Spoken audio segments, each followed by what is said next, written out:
¿Cómo estamos? Qué bueno. Hace un par de años escuché con muy buena intención. ¿Quién ha escuchado Miel San Marcos?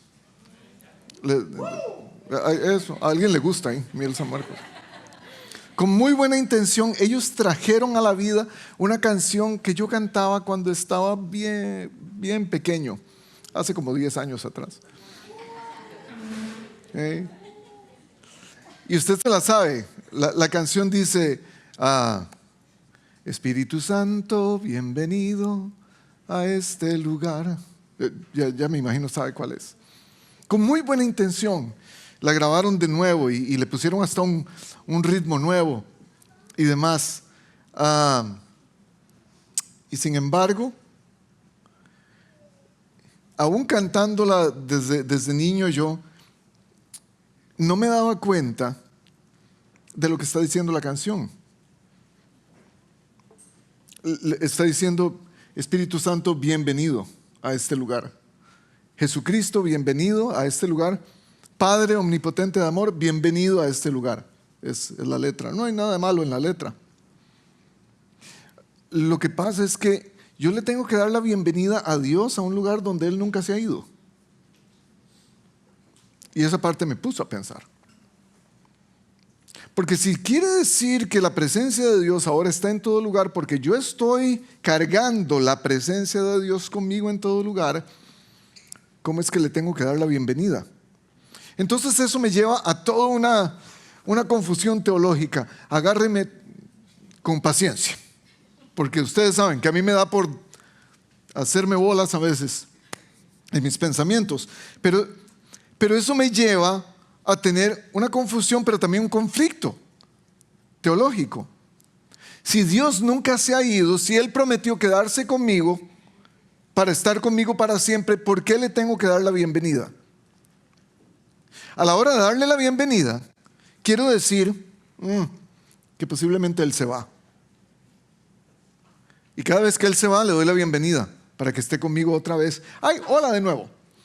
Es como llegar a su casa después del trabajo y usted entra y su esposa o su esposo está ahí todo el día y usted le dice: ¡ay, mi amor, hola, bienvenido! ¿De qué estás hablando? Yo nunca me he ido de aquí. ¿Estoy dándome a entender? Este concepto es muy popular, aunque usted no lo crea. Este concepto tiene sus bases arraigadas en el Antiguo Testamento. Y es que en el Antiguo Testamento el Espíritu de Dios iba y venía. Y Dios daba su Espíritu a gente en particular, que Él quería darle su Espíritu para que hiciera cosas particulares. Pero su Espíritu se iba después. No es solo cuando Jesús viene y entonces deja su Espíritu Santo por siempre que la cosa cambia. ¿Qué quiere decir eso? ¿Quién es el Espíritu Santo?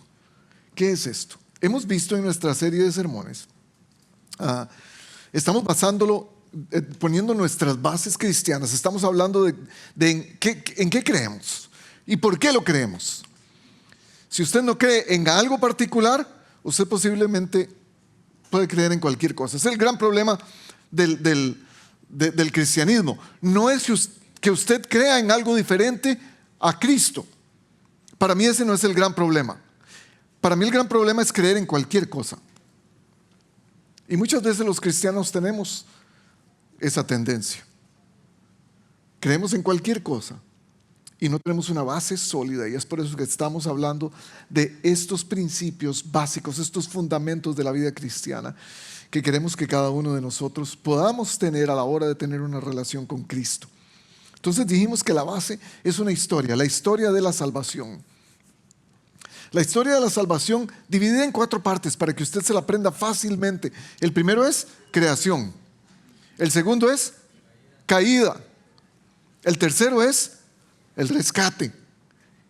Y la cuarta parte de la historia es la restauración. Ahora, cuando hablamos de la creación, estamos hablando de cómo era la vida antes, cómo era la vida original, cuando Dios crea al ser humano. Es el diseño original. Esa es la parte de la creación. Cuando hablamos de la caída, estamos hablando de cómo es la vida ahora. porque la regamos olímpicamente y creímos que se trataba de nosotros. Ese es el diseño de Dios frustrado. La tercera parte se trata del rescate. Ya empezamos a hablar de eso a partir de la semana pasada y antepasada. Es Jesús viniendo para una vez más alcanzarnos. Y ese nos demuestra cómo puede ser la vida. Nos da una idea de cómo puede ser la vida si volvemos al plan original. Restauración se trata de cómo será la vida. Y esa es la vuelta completa al plan original de Dios. Hoy vamos a estar una vez más en la parte del rescate, porque la parte del rescate nos habla de esperanza. Y si alguien necesita esperanza, es el pueblo hispano en este momento. Porque en su deseo de rescatarnos de nuestro propio fracaso, Dios quiere darnos esperanza. El problema es que nosotros mismos, por nosotros mismos no podemos crear esa esperanza. Tenemos la tendencia a desviarnos y a pensar lo peor. ¿Está conmigo? Generalmente pensamos lo peor de todo, especialmente si vemos las noticias estos días. Si usted pasa demasiado tiempo enfrente del televisor, posiblemente termina el día pensando, oh, me voy a suicidar. Es terrible. Estoy siendo un poco drástico, pero solo para poner el ejemplo, para poder tener esperanza, tenemos que tener una base sólida. Si no tenemos una base sólida, no podemos tener esperanza. De otra manera, es una esperanza falsa. Déjenme ponerles un ejemplo con esto. No es lo mismo tener a su hijo al frente y decirle, vamos a ir a Disneyland. Y el chamaco empieza a dar brincos, ¡yeah! ¡Vamos a Disneyland! Y pasan días, pasan semanas, pasan meses y todavía estamos con vamos a ir a Disneyland. Y no vamos a Disneyland. La esperanza del chamaco se la lleva el viento completamente. Pero si usted llega donde su hijo y le dice, vamos a ir a Disneyland, aquí están los tiquetes. Eso es diferente, mijo. O sea, ya hay fecha. Ya hay fecha, hay día. Vámonos. Y esta es la diferencia con la esperanza que nosotros podemos crear para nosotros mismos y la esperanza que Dios nos da. Es real, es factible. Porque si nuestra esperanza está en lo que nosotros mismos podemos realizar, vamos a frustrarnos porque no vamos a poder efectuarlo. Nuestros esfuerzos son limitados y son insuficientes. ¿Cuántas veces hemos tratado de dejar de hacer lo incorrecto y hemos fallado? Dígame usted. Hay siempre un pecadillo ahí que nos ronda y siempre está martillándonos la cabeza. Mienta, odie, robe, o qué sé yo. Haga clic en ese website. Y ese bendito pecado no es tan bendito, en realidad, para no decir la otra. ¿Usted me entiende? Y ese pecadito vuelve una y otra vez. Esa tentación, pongámoslo de esa manera, vuelve una y otra vez y nos martilla la mente. Y seguimos cayendo. Y cada vez que caemos nos sentimos 3 grados bajo perro. Y decimos, no, esta vez sí. Y entonces venimos a la iglesia. Y después de que el rey predica, lloro y por mi culpa. Vuelvo a la casa y lo hago otra vez 10 minutos después. Porque por nuestra propia fuerza no podemos funcionar para darnos esperanza.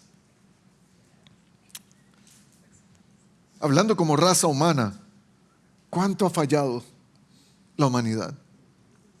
Vamos a intentar tener paz. Hay guerras por todas partes. Vamos a intentar tener justicia social. Hay un desbalance increíble en justicia social. Vamos a tratar de amar al enemigo. Y ahí están los vecinos en plena guerra. Es muy difícil crear un ambiente de esperanza cuando nosotros mismos queremos ser capaces de hacerlo sin tener una base sólida para saber cómo lograrlo. Ahora, ¿cómo lograr vivir en el plan de Dios si ya lo hemos echado a perder tantas veces? Es allí donde nos preguntamos, ¿Por qué? Si Jesús sabía que yo iba a ser este tipo de persona tan patética que no puede ni siquiera mantener su palabra de no pecar, ¿cómo es que Jesús me deja solo? ¿Cómo es que a Jesús se le ocurre irse en el momento más importante? Usted lo ha pensado posiblemente. Hemos tenido esa idea. ¿Qué haríamos si Jesús estuviera aquí? El mundo sería mucho mejor. Caramba, solo haría cáncer, váyase, no hay cáncer. Guerras, acábense, se acaban. Porque pensamos tenemos ese concepto, pensamos en esa línea cuando tenemos a Jesús en la mente. Él solamente puede chasquear los dedos y desaparecer todo. ¿No sería más sencillo si Jesús estuviera aquí? ¿No sería más sencillo guiarnos? ¿No sería más sencillo no tener que defender el Evangelio? Porque Él está presente.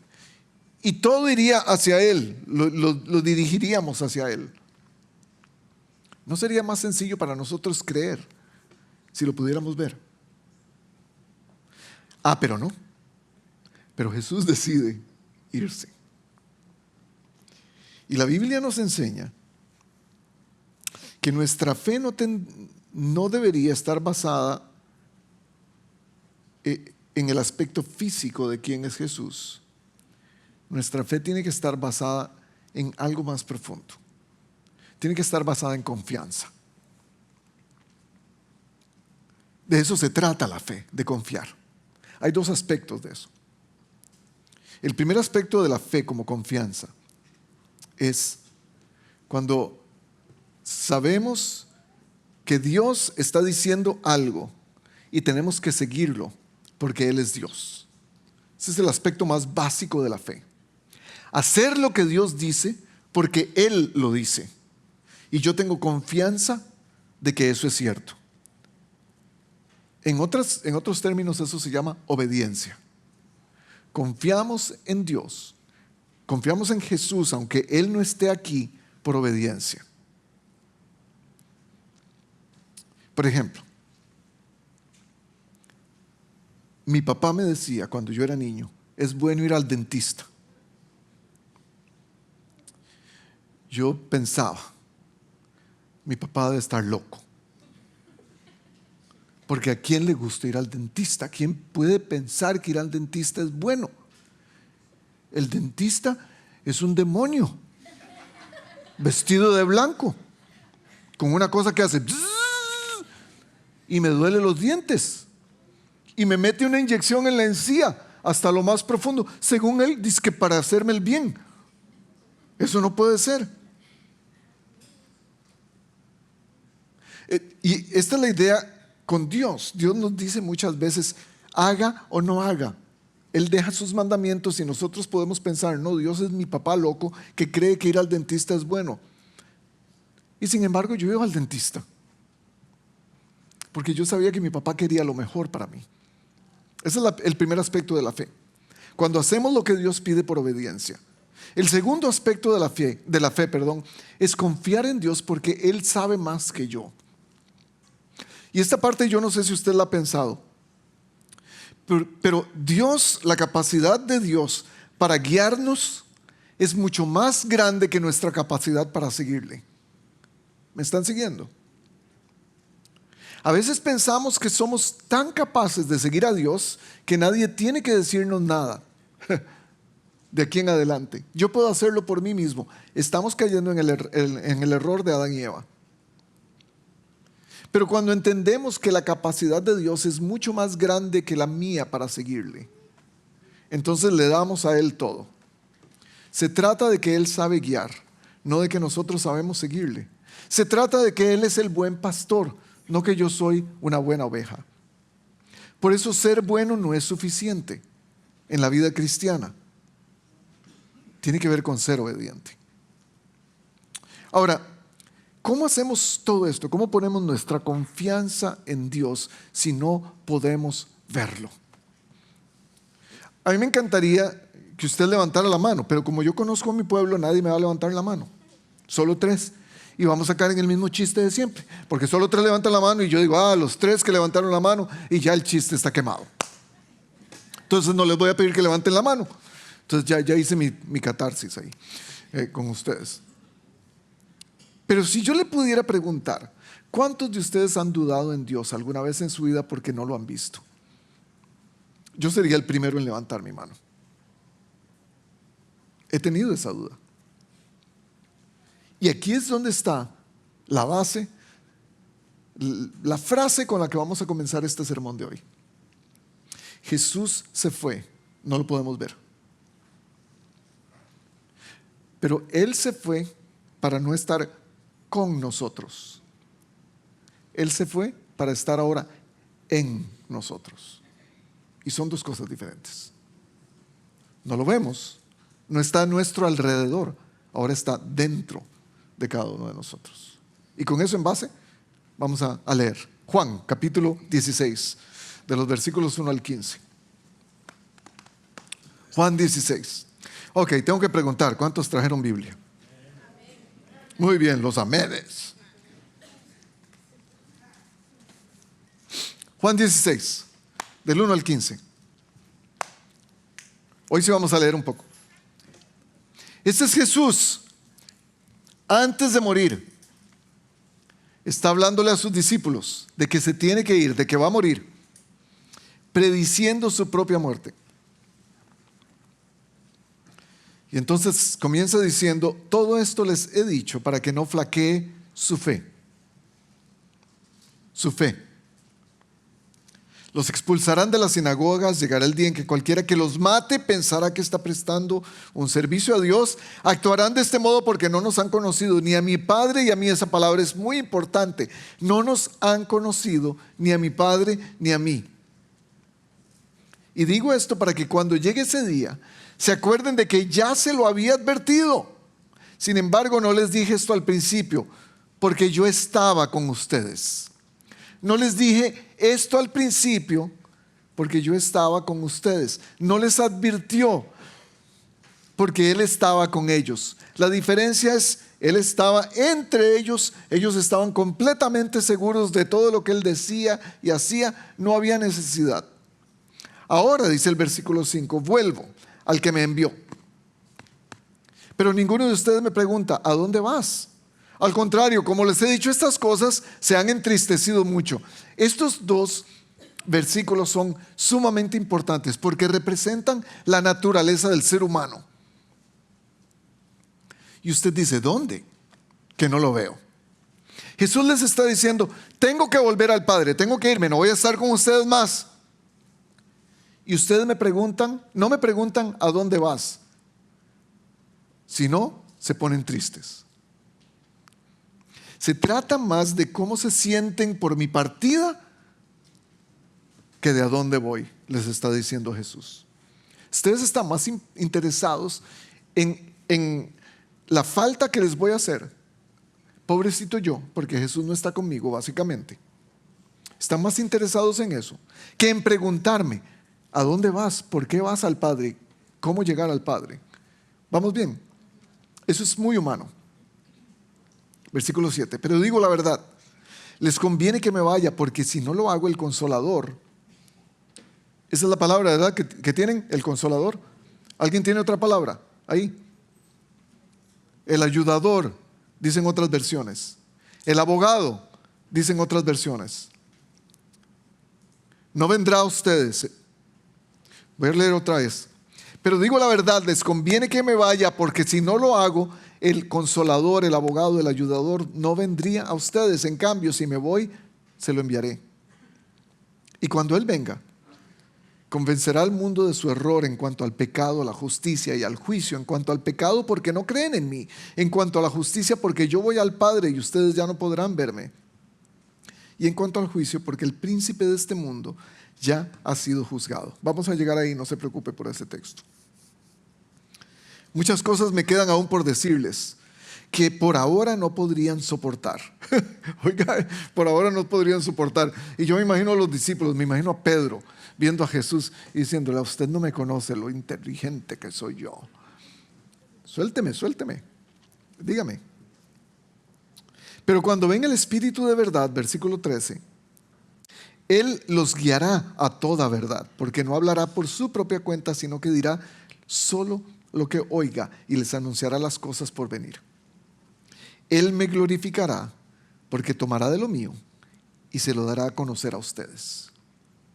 Todo cuanto tiene el Padre es mío. Por eso les dije que el Espíritu tomará de lo mío y se lo dará a conocer a ustedes. Este último versículo es uno de los versículos claves en la teología de la Trinidad.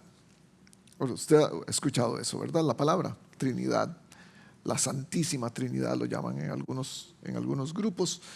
Sea como sea, la palabra Trinidad no está en la Biblia, nunca ha aparecido, pero se deduce de acuerdo a lo que vemos en los escritos del Nuevo Testamento, en que Dios el Padre, Cristo el Hijo y el Espíritu Santo forman la comunión perfecta en Dios.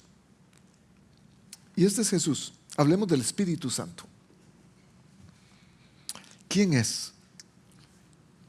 ¿Qué es esto del Espíritu Santo? Si usted ha tenido algún tipo de incursión en el cristianismo, llámese evangélico, católico, reformado, episcopal, luterano, yo no sé cuál es su tradición primera, pero si usted ha tenido algún tipo de inclusión en estas ramas del cristianismo, usted ha escuchado acerca del Espíritu Santo.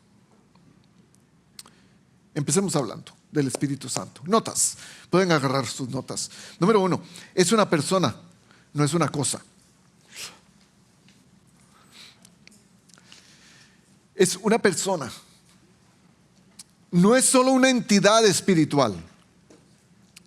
Si es una entidad espiritual, entonces la consideramos como un fantasma. No es una entidad espiritual. No es una aparición de Dios. En el Antiguo Testamento, el Espíritu Santo podía aparecer de diferentes maneras se personificaba de diferentes maneras, pero no es solo eso. En ese sentido, no es una paloma el Espíritu Santo. En el bautismo de Jesús, el Espíritu Santo es representado como una paloma, solamente quizás para ponerlo visualmente. No sabemos exactamente si fue una aparición física, pero fue representado como tal. Déjenme ponerles un ejemplo. Es como Jesús es representado como el Cordero de Dios. Es la misma idea, es una representación literaria, pero no sabemos si fue física. El Espíritu Santo no es un tipo de poder usado a discreción. Hoy en día se habla mucho acerca del poder del Espíritu Santo.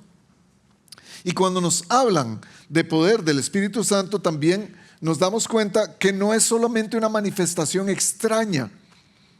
Porque cuando muchos hablan del poder del Espíritu Santo, quieren que ocurran cosas extravagantes. Y no necesariamente tiene que ser eso. Jesús nunca dijo que esto iba a ser la característica. La inauguración del Espíritu Santo en el libro de Hechos es muy importante también y muy especial, pero es una inauguración. La gente tenía que darse cuenta que algo estaba ocurriendo, que un poder especial estaba llegando a ellos. Y es por eso que en la venida del Espíritu Santo, cuando estaban en oración, un grupo de personas empiezan a tener llamas de fuego en la cabeza o luces como representación de fuego. Otros empiezan a hablar en idiomas que nunca habían hablado. Ahora, esta representación lingüística del Espíritu Santo muchas veces la tomamos como si fuera algo como si tuviera que ser algo extraño, como si tuviera que ser algo despampanantemente extraño. Lo interesante es que los manuscritos originales nos dicen que esta gente empezó a hablar en lenguajes que los otros podían entender. ¿Qué quiere decir esto? había un brasileño en el cuarto, había un alemán en el cuarto, había un suizo en el cuarto, había un africano en el cuarto. Y cuando alguien hablaba, ellos podían entenderle perfectamente como si estuviera hablando en su idioma. Y viceversa. Este fue el fenómeno que ocurrió ahí. Entonces el Espíritu Santo no es solamente un asunto de poder extravagante, extraño, que tumba personas o que hace temblar lugares. No es solo un movimiento. Le ha sido a la iglesia dado para fortalecer el movimiento de la iglesia, pero no es solamente eso. ¿Qué es entonces? Como ya lo dije antes, es una de las 3 personas de la Trinidad, junto con el Padre y el Hijo. Él posee la capacidad de Dios, tiene la personalidad de Dios y tiene el mismo poder que Dios. Es la manera en que Dios quiso manifestarse a nosotros para quedarse en la tierra. Ahora recuerden, en la historia dijimos que la primera parte es la creación, la segunda es la caída, la tercera es el rescate. En el rescate Dios decide, dado que estos cabezaduras quieren hacer las cosas por sí mismos, les tengo que mostrar quién soy yo, y manda a Jesús. Jesús viene, hace su obra, pero ahora ¿cómo hacemos para quedarnos? Y es así como el Espíritu Santo se queda. Entonces el Padre crea, el Hijo se hace carne, el Espíritu Santo se queda. Esa es la obra de Él. Él tiene personalidad propia. Y la personalidad no es un atributo que tiene solamente cualquier cosa. Personalidad solamente tenemos los seres pensantes, los seres humanos. Pero si tuviéramos solamente un cuerpo no tiene personalidad. Tiene que tener espíritu. Voy a ponerlo de esta manera. Si usted fuera solamente un cuerpo sin espíritu, usted no tendría personalidad. Un cuerpo inerte, sin vida, no tiene personalidad. Esto es lo mismo con el Espíritu Santo. Él es la personalidad, de alguna manera, de Dios. La personalidad de Dios puesta en práctica. Posee inteligencia, voluntad, poder, conocimiento, amor y sentimientos. Habla, intercede, testifica, da órdenes, supervisa, enseña, guía. En el versículo 13, Jesús dijo esto, del texto que acabamos de leer. Pero cuando venga el Consolador, recuerdan, dijimos varias palabras, el Consolador, el Abogado, el Ayudador. Voy a decirle la palabra en griego. La palabra en griego que Jesús usó dice, cuando venga el Paracleto. Y Paracleto va a ser una palabra clave para entender hoy. Paracleto está dividido, la palabra Paracleto está dividida en 2 palabras. Es una palabra griega. Ese fue el idioma en que fue escrito el Nuevo Testamento. Me voy a poner un poco técnico, así que si le da sueño, empiece a moverse o algo así para que no se duerma. Paracleto está dividido en 2 palabras. La primera es para. Esta palabra significa junto a, para. Recuerda, hay palabras que se usan para eclesiásticos, son entidades que van junto con la iglesia, en la misma dirección que una iglesia. Parásito. ¿Has escuchado esa palabra? Parásito es junto con comida. Parásito, cito significa comida. Es organismos que se comen a los otros, que están junto a otros organismos y se los comen. Eso significa parásito. Es una disminución en el idioma castellano. Pero la primera palabra es esa, para. Y la segunda es cleto. Cleto viene de otra palabra, de una palabra principal en griego que significa llamado, apartado, santificado para. Entonces, si las ponemos juntas, podemos pensar en una frase que diga, Paracleto significa llamado para estar junto a alguien. Entonces Jesús dice, cuando venga el que está llamado para estar junto a ustedes, para defenderlos, porque la palabra también Paracleto tiene implicaciones legales. Se usaba para los abogados que iban a la corte con otra persona para defenderlos. Y no solo eso, era el abogado que iba y se convertía en el consejero, no solamente el abogado. Le daba consejos a la persona para que la persona pudiera ser defendida de la mejor manera posible. ¿Por qué necesitaban un defensor? ¿Por qué a Jesús se le ocurre usar esa palabra cuando está hablándole a sus discípulos? ¿Por qué necesitan un defensor? Porque él debía irse y ellos se iban a quedar solos. Pero esta es la razón principal. Y aquí es donde yo quiero que usted me ponga atención. Jesús tenía que irse al Padre y no quería dejarlos solos. Les dejó un paracletos, alguien que estuviera al lado de ellos porque ellos tenían miedo. Y ahí es donde nosotros entramos en el cuadro. Porque muchos de nosotros estamos con miedo en estos días. Porque muchos de nosotros vivimos la vida con miedo. Porque muchos de nosotros no sabemos cómo manejar la incertidumbre de la vida. No sabemos cómo manejar las enfermedades de la vida. No sabemos cómo manejar todo el ambiente político de la vida. No sabemos cómo enfrentar las malas relaciones que tenemos. Y tenemos miedo. Cuando Jesús dice no tengan miedo, de hecho es la orden más repetida de Jesús en el Nuevo Testamento. No tengan miedo. Es la orden que Él repite más, una y otra vez. Él entiende que vamos a estar paralizados por el temor. Él entiende, por eso se hace humano. Lo interesante es esto. Algunos de nosotros no creemos que podemos tener valor porque tenemos mucho miedo. Y sin embargo, solamente los que tienen miedo entienden lo que es tener valor. Las cosas se entienden con base en lo contrario, en el significado contrario. Usted no puede saber lo que es bonito, si no sabe lo que es feo. Es para que se despierten. No podemos entenderlo. Solamente podemos entender lo que es el valor si entendemos lo que es el miedo. ¿Quiénes son valientes?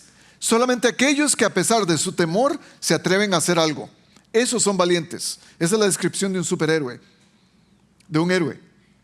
El paracleto es alguien que está con nosotros en medio del temor y nos infunde la inyección para poder decirnos: ustedes tienen lo que se necesita para poder seguir adelante.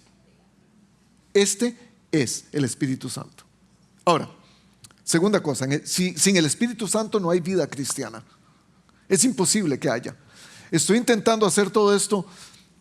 Esto es una clase teológica de 3 meses, posiblemente en un seminario. Estoy tratando de hacerla lo más comprimida posible y lo más entendible posible para nosotros en los 20 minutos que nos quedan. Alguien dijo: uy, 20 minutos, qué dicha que va a terminar de hablar pronto. Sin Él no hay vida cristiana. Génesis 1, versículo 2. En el principio Dios creó los cielos y la tierra. La tierra no tenía forma y estaba vacía. Las tinieblas cubrían el abismo y el Espíritu de Dios se movía sobre la superficie de las aguas. Y ahí estaba el Espíritu de Dios creando. En hebreo la palabra espíritu es ruach y significa soplo, respiro, viento, aire. Génesis 2:7. Y Dios el Señor formó al ser humano del polvo del suelo, entonces sopló en su nariz aliento de vida. ¿Qué dijimos que significaba la palabra espíritu en hebreo? Soplo, viento, respiro. Y aquí vemos que Dios le está dando al hombre, al ser humano, algo de sí mismo, la vida, y lo convirtió en un ser viviente. Es ahí donde entendemos que el Espíritu de Dios no es solamente algo que no podemos ver o entender que vive en nosotros cuando levantamos la mano y aceptamos a Cristo. Él es vida. Sin Él no hay vida cristiana. Sin Él no hay vida, en realidad. Cada uno de nosotros tenemos algo del Espíritu de Dios en nosotros. Es la imagen y la semejanza de Dios. En Juan 3, capítulo 8, Jesús tiene una entrevista muy interesante con un tipo que se llama Nicodemo. Nicodemo era un fariseo, sabía mucho de la Biblia, pero tenía mucha curiosidad. Y viene a Jesús de noche porque no quieren que lo vean, porque adivinen qué, vino de noche porque tenía. Y se acerca a Jesús y le pregunta, ¿qué es esto? ¿Quién eres? ¿De dónde saliste? ¿Con qué se come esto? Y Jesús empieza a explicarle. Y esta es una explicación que les da. Versículo 8 de Juan 3. El viento sopla por donde... ¿El qué? Oiga. El viento sopla por donde quiere y oyes su sonido. Aunque ignoras de dónde viene y a dónde va, lo mismo pasa con todo el que nace del Espíritu. Y entonces Jesús, una vez más, agarra todo lo que hay en el Antiguo Testamento acerca del viento, del aliento de Dios para poner vida en el ser humano y le da una nueva connotación, lo eleva y le dice, ahora esto tiene que ver con tu renacer espiritual. No es solo el aliento de vida que Dios te dio, pero es el aliento de vida espiritual. Y entonces en el libro de Hechos viene el Espíritu Santo y la iglesia toma vida. Dios no solo sopla vida para darle al ser humano vida, sino también sopla vida para darle vida a su iglesia. Y eso es lo que usted y yo necesitamos. Como dije antes, en el Antiguo Testamento el Espíritu de Dios venía y se iba, venía y se iba. Ahora, a partir del libro de Hechos, el Espíritu de Dios viene para quedarse. Y viene para quedarse en aquellos que quieren comprometerse a seguir a Jesús y ser sus hijos, a pesar del miedo que tengan. Hechos 2, versículo 1 al 4. Cuando llegó el día de Pentecostés, estaban todos juntos en el mismo lugar. Oiga. De repente vino del cielo un ruido como el de una violenta ráfaga de viento. ¿De qué? De viento. Y llenó toda la casa donde estaban reunidos. Aparecieron entonces unas lenguas como de fuego que se repartieron y se posaron sobre cada uno de ellos. Todos fueron llenos del Espíritu Santo. Es vida. Usted se siente medio muerto a veces. Yo creo que hay que empezar a pensar dónde está el Espíritu Santo en mi vida cuando yo me siento medio muerto. Tercer cosa, no podemos entenderlo si no lo conocemos, al Espíritu Santo. Es imposible entenderlo si no lo conocemos. Versículo 12 al 14 de los que acabamos de leer al principio. Muchas cosas me quedan aún por decirles que por ahora no podrán soportar. Pero cuando venga el Espíritu de la verdad, Él los guiará a toda verdad, porque no hablará por su propia cuenta, sino que dirá solo lo que oiga. Y les anunciará todas las cosas por venir, Él me glorificará. Jesús dijo que conoceríamos la verdad, y la verdad nos iba a hacer ¿qué? Libres, ¿no es cierto? Es a través del Espíritu, de acuerdo a lo que Jesús está diciendo, del Espíritu de verdad, que vamos a conocer esa verdad. Pero entonces nace una pregunta.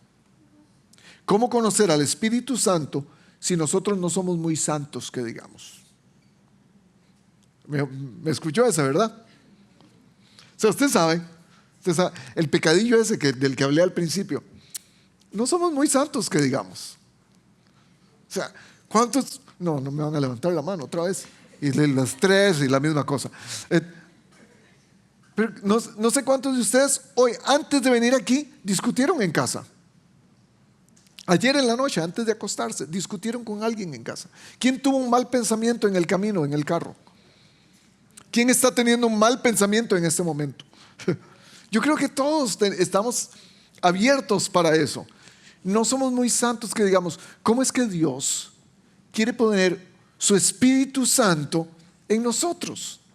Que no somos tan santos. Ok, volvamos al nombre, porque los nombres son importantes, recuerdan, en la Biblia.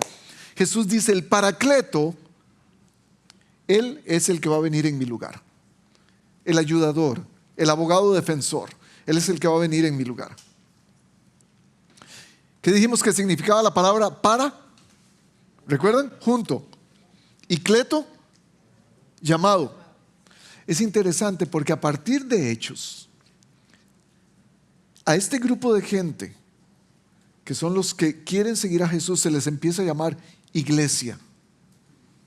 La palabra en griego es eclesía.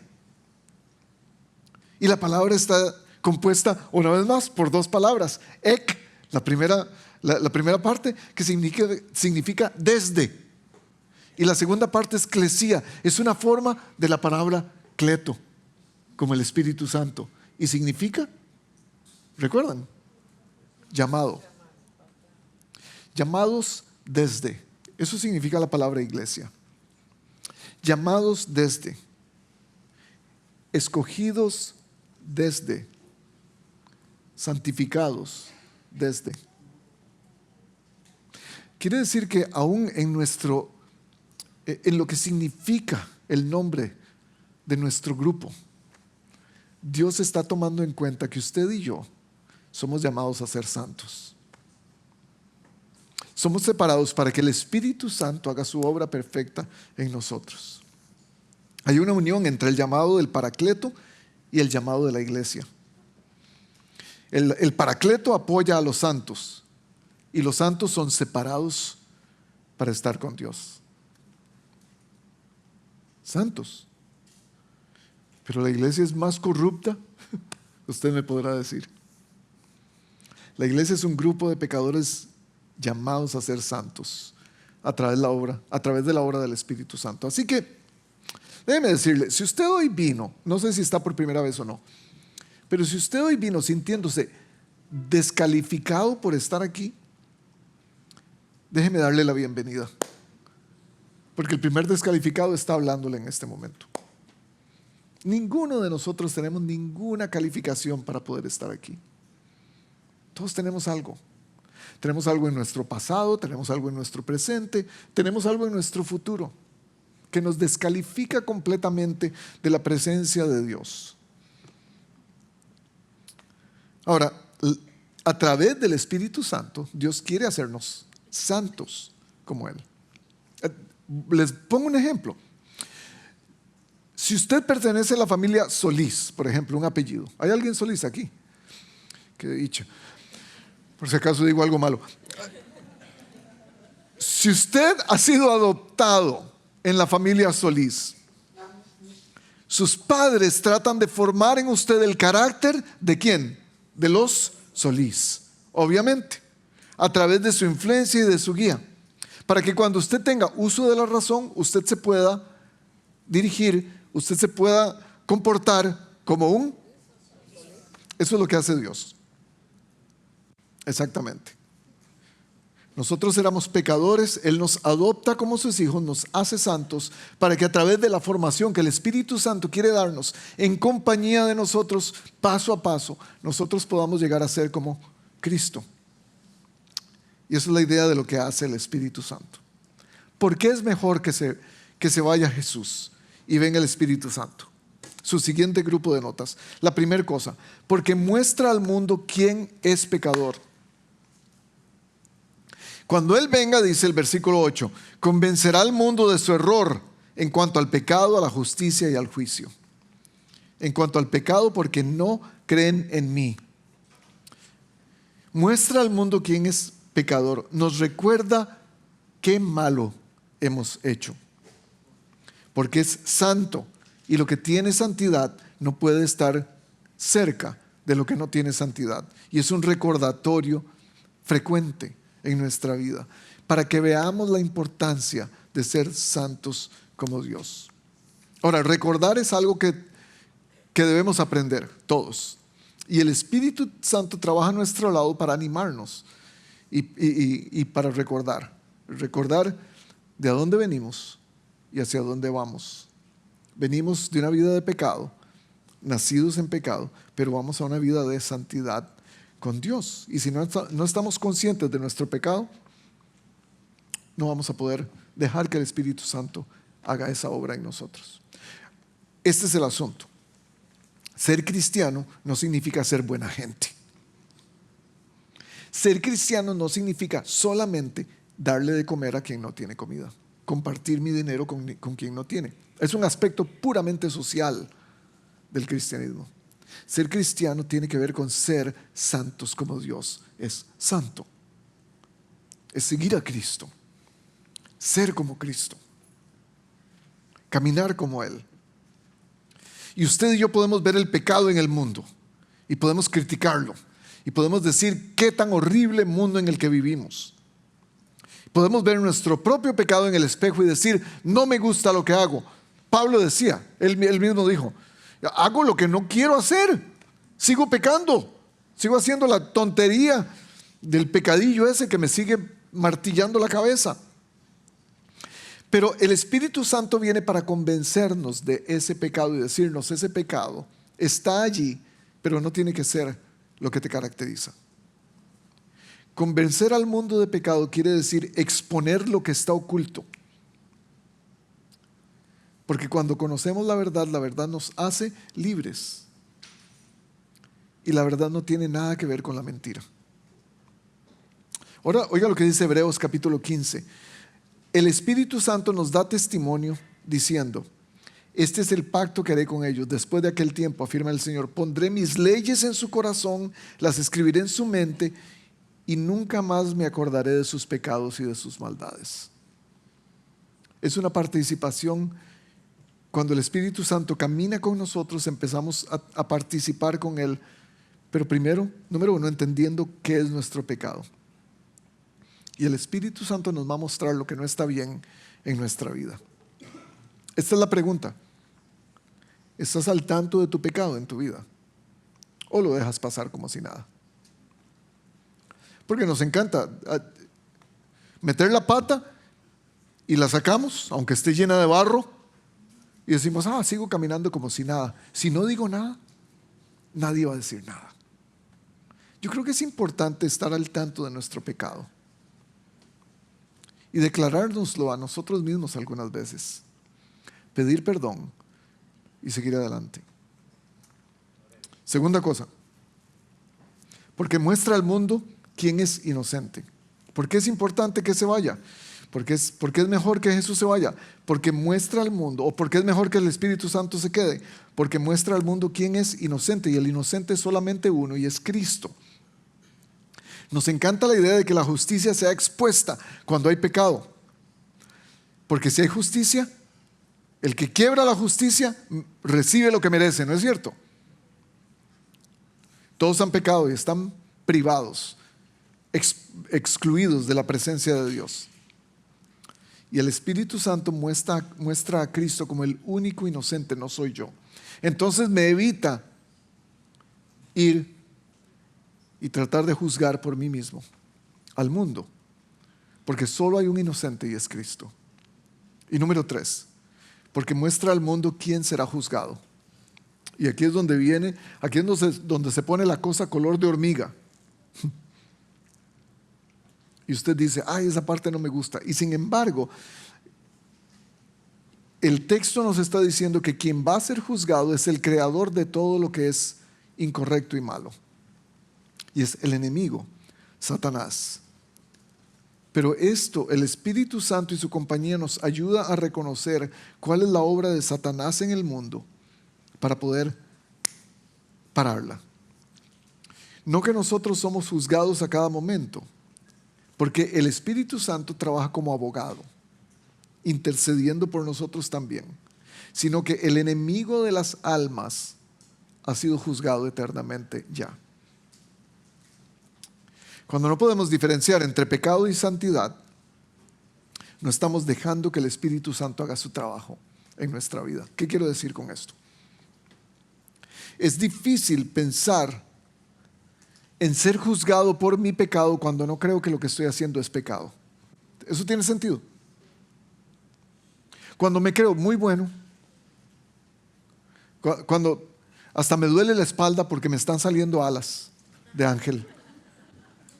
Cuando pienso que soy demasiado bueno, no puedo ver ese pecado en mi vida. La obra del Espíritu Santo solo puede ocurrir cuando estoy abierto a la posibilidad de que yo soy parte del problema, pero también soy parte de la solución. Por eso es mejor que Él se quede.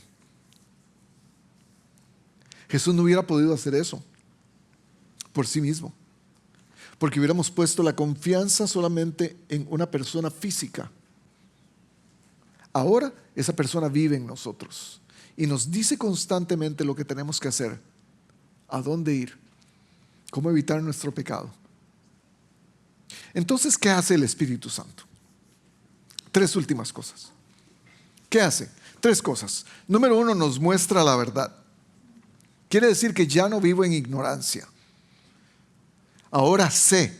El que más conocimiento tiene, más responsabilidad tiene. Ahora sé. Número 2, nos cambia el corazón. Ya no vivo en pecado. Ya quiero ser diferente. Quiero cambiar mi manera de pensar. Quiero cambiar mi manera de hablar. Quiero cambiar mis costumbres. Quiero cambiar la manera que trato a las otras personas. Hay un cambio en mi corazón. Tiene que haber un cambio si el Espíritu Santo está presente. Y tercera cosa, le da gloria a Jesús. Y nos hace vivir para alguien más grande que para nosotros mismos. Nos saca de nuestra botella egoísta en donde nosotros estamos metidos creyendo que el mundo se trata de nosotros, y ahora dice, no, se trata de alguien más grande que usted. Se trata de Jesús. Y adivine qué, eso nos da esperanza. Porque si el mundo se trata de mí, ¿cómo puede haber esperanza? Imagínense si el mundo se trata de mi bienestar, de mi alegría, de mi cuenta bancaria. Este mundo iría para la perdición. De hecho, es por eso que este mundo es tan difícil, gente. En todos estos problemas sociales que tenemos hoy en día, yo creo que podemos conjugar todo en una palabra, y es egoísmo. Porque la gente que tiene más quiere más. Y usted puede estar pensando en los grandes millonarios que estoy hablando, pero no, estoy hablando de cualquier persona.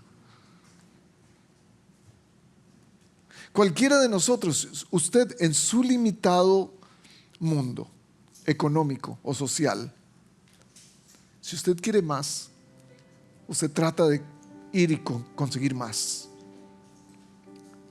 Ese fue el error en el jardín. El hombre y la mujer querían más. Y no entendían que Dios, mientras caminaba en la frescura del día con ellos, quería darles todo. Y ese fue el gran error. Y entonces caen, pácata, cometen el error más grande de su vida. El error más grande de su vida fue que trajeron la muerte al mundo.